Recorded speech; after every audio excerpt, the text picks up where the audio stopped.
होगी। तो कंपनी कौन सी कंपनी है? Angel one. Yes, angel one की अगर हम लोग बात करेंगे, शेयर मार्केट आप सभी लोगों को पता है बिल्कुल टॉप लेवल पे चल रहा है, डीमैट अकाउंट दनादन ओपन हो रहे हैं।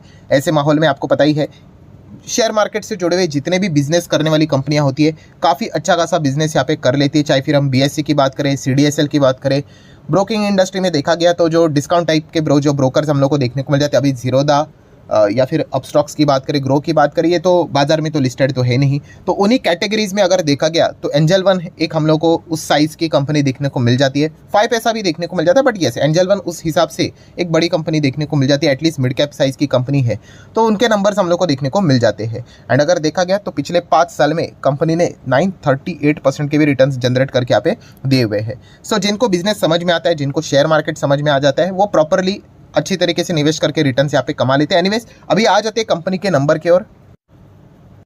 तो चले पीडीएफ यहाँ पे मैंने ओपन कर लिया है, इसको हम लोग नीचे स्क्रॉल डाउन यहाँ पे करेंगे एंड उसके बाद नंबर्स यहाँ पे मिल जाएंगे। ठीक है, रुपीज़ इन लैक्स करोड़ में रहता है और हम लोग डायरेक्टली जो नंबर लिखा हुआ रहेगा उसी को हम लोग पढ़ने की कोशिश करेंगे। सिर्फ सीक्वेंस देखेंगे, मार्च दिसंबर मार्च, मतलब बिल्कुल सही है। ये क्वार्टरली, ये ईयरली नंबर देखने को मिल रहे हैं। तो चलिए स्टार्ट करेंगे सबसे पहले किस चीज़ के साथ?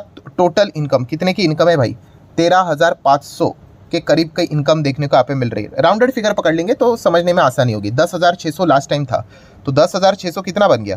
13,500 या फिर 600 भी चाहो तो कह सकते हो, राउंडेड थोड़े इसमें। और 8,300 था एक साल पहले मार्च क्वार्टर में, सो 8,300 बन गया 13,500, 10,600 बन गया 13,500। तो कंपनी की जो इनकम है वो काफ़ी शानदार हम लोग को देखने को यहाँ पे मिल रही है। बट आपको पता है सिर्फ इनकम कमा कर काम नहीं चलता है, ऐसा नहीं होना चाहिए 13,500 की कमाई है और 14,000 का खर्चा कर लिया, क्या फ़ायदा, लॉस में चले गए।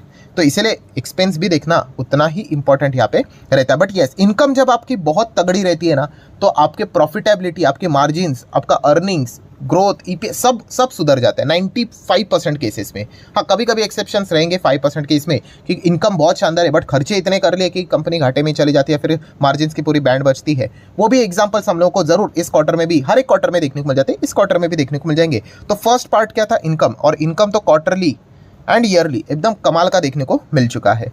देन हम लोग आ जाते हैं, जैसे कि मैंने आपको कहा कि भाई इतना करने के लिए कितना खर्चा किया, एक्सपेंस। तो टोटल एक्सपेंसेस आप यहाँ पे देख सकते हो 8,997, लगभग 9,000 का खर्चा है। लास्ट टाइम था 7,000 का और उसके पहले था 4,695 का खर्चा। ठीक है, तो हम लोग यहाँ पे क्या करते हैं भाई, आपका इनकम है उसमें से खर्चा हटा देंगे, प्रॉफिट बचेगा या फिर लॉस बचेगा। तो चलिए यहाँ पे अगर हम लोग बात करें तो प्रॉफिटेबिलिटी की बात होगी, बिकॉज एंजल वन प्रॉफिटेबल है कई समय से। सो प्रॉफिट बिना किसी एडजस्टमेंट या फिर एनपीबीटी, प्रॉफिट टैक्स देने से पहले का प्रॉफिट कितना है? 4,587 का प्रॉफिट हम लोग को देखने को मिल रहा है, जो कि 3 महीने पहले कितना था? 3,510 और एक साल पहले 3,616। तो 3,600 का कितना बन गया? 4,600 रफली, एंड 3,500 का कितना हो गया? 4,600 रफली। कुल मिला के कहानी क्या है? कंपनी का quarter on quarter and year on year दोनों का परफॉर्मेंस बिफोर टैक्सेशन प्रॉफिट काफ़ी कमाल का देखने को मिल रहा है। अभी इसके बाद टैक्स देना पड़ेगा सरकार को, टैक्सेस के एडजस्टमेंट रहते हैं, करंट टैक्स रहता है, डेफर्ड टैक्स रहता है, बहुत सारी चीज़ें रहती है, और उसको कट करने के बाद फाइनल प्रॉफिट मिलता है, प्रॉफिट फॉर द पीरियड और द ईयर, या फिर आप कह सकते हैं इसको एनपीएटी ऑल्सो।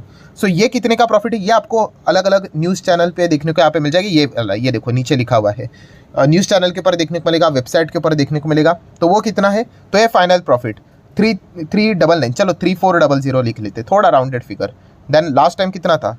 2,603 और उसके पहले 2,670 पकड़ लेते हैं, मतलब कितना हो गया? 2,670 के रेंज का प्रॉफिट 3,400 तक चला गया, और 3 महीने पहले 2,600 के ही रेंज में वाला प्रॉफिट 3,400 तक चला गया। क्या कमाल का परफॉर्मेंस है, एकदम शानदार। और ये एक्सपेक्टेड रहता है, इन चीज़ों को समझो। सीडीएसएल की बात करें, बीएससी की बात करें, ठीक है, आप बीएससी के भी नंबर्स देख लेना। जब मार्केट टॉप पे रहता है काफ़ी भीड़ आ जाती है, ओवर ट्रेडिंग होती है, कंपनियां ज़बरदस्त पैसा छापती है। यही अगर मार्केट नीचे रहेगा, कंसोलिडेशन फेज में रहेगा, बोरिंग रहेगा, इनके भी नंबर्स ठंडे पड़ते हुए देखने को मिल जाते हैं, क्योंकि इनका अल्टीमेटली धंधा बनता ही कब है? जब बाजार बहुत खिला खिला रहेगा तब।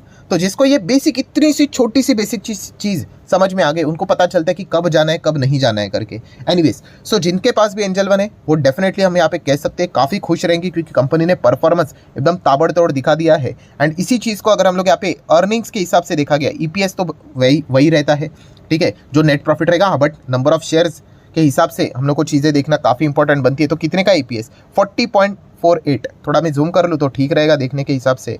चलो कितना 40.48, लास्ट टाइम कितना था क्वार्टर में 31 था, तो 31 का कितना हो गया 40 के ऊपर चला गया।